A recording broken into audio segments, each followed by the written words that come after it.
কপাল মেজো ভাবি সাহেব নাকি? এই ফিরোজা, ঘর থেকে বাইরে মেজো ভাবি সাহেবের মুখ দেখলাম। একখান চেয়ার এনে দে, নাকি সাহেব বাড়ি থেকে একখান গদিয়ালা চেয়ার এনে দেবো ভাবি সাহেব?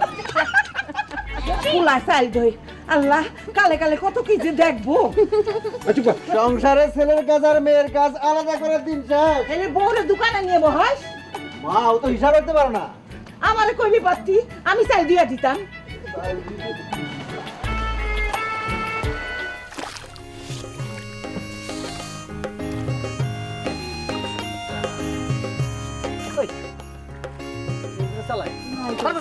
না এটা ভালো লাগছে না, এটা না, এটা নাই।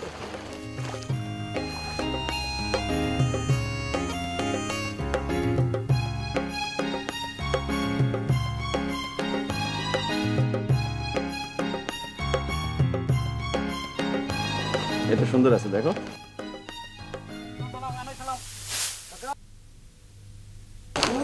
এটাই নাও। এটার দাম কত? আরে কমান যায় না? এইটাও নিব, দেখি ভাই এটা দেন। এইটাও নিব, দুইটা। একটা নাও না, আমি দুইটাই নিব। পরে আবার কিনে দেবো। না, আজকে দাও। ওটা ভালো না, এটা নাও। না, আমি দুইটাই নিব। আরে একটা নাও না, আর একটা পরে কিনে দেবো। আজকেই নাও। পরে কিনে দেবো আবার। হ্যাঁ এটাই নাও। আপনি আসতেছেন কেন?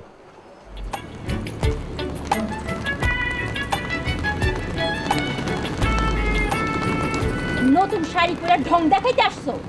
বেড়ার ওই পাশে গিয়ে জামাই সামনে গিয়ে ঢং দেখাও। বজ্জাত মেয়েছে, যাও। কি সুন্দর বানাইছে। শাড়িটা কত নিছে? এই, তুই যারা দাম জিজ্ঞাসা কর, তুই কি শাড়ি কিনবি? না, এমনি যাবে। কত নিছে? কেডা? ও মেজো বৌমা, এত দূর থেকে আসতে পথে কোনো কষ্ট হয় নাই তো? একেবারে বেড়ার ওই পার থেকে। ওই দাঁড়ে দাঁড়ে দেখো কি, মেজো বৌমারে এক গ্লাস লেবুর শরবত বানিয়ে দাও। উনি তো নতুন শাড়ি দেখাইতে আসছে। কি কমাল, কি কমাল মেজো ভাবি সাহেব নাকি? এই ফিরোজা, ঘর থেকে বাইরে মেজো ভাবি সাহেবের মুখ দেখলাম। একখান চেয়ার এনে দে, নাকি সাহেব বাড়ি থেকে একখান গদিয়ালা চেয়ার এনে দেবো ভাবি সাহেব? জসিম, তুই ফালতু কথা বলছিস? শোনো মাই যাবো, তোমার এখন কথা কই, যাই করো তাই করো, পোলাডারে দিয়ে চাল ধুয়াইও না, বুঝছো? হেরে তো আমি ধুইতে কই নেই, হে নিজে ঠিকাই ধুইছে। আর চাইল ধুইলে ক্ষতি কি? কয় কি? সাইল ধুলে ক্ষতি কি? ঠিকই তো, ক্ষতি কি? এই, ঠিক হইছে, ঠিক হইছে, ঠিক হইছে।